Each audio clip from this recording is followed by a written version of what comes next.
Бүгінгі өтетін сабағымыз бал бауырсаққа кететін материал ұнды мөлшерлейміз. 5 тал жұмыртқа,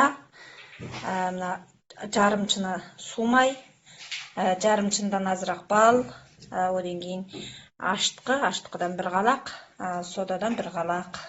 Кететін материал осы. Алдымен 5 тал жұмыртқаны салып, араластырғышпен ақсарысын қосып, әбден араластырып аламыз.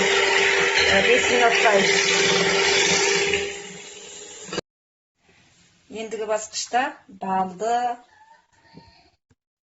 жарымшыны сумай. Мына сумай болғанда, мынау жалыны шыққан сумай болу керек, сумай төте құймайсыздар. Одан бір қалақтай аштықы.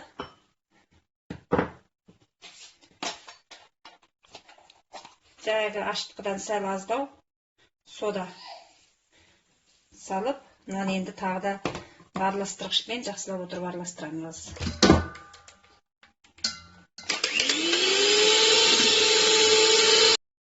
Ендігі басқышта жаңағы ерітінділердің барлығын араластырып болдық. Енді ұнды сеуіп отырып, аз-аздан қосып, ұнды сол мынаған әбден жегіземіз, аз-аз қосып отырамыз.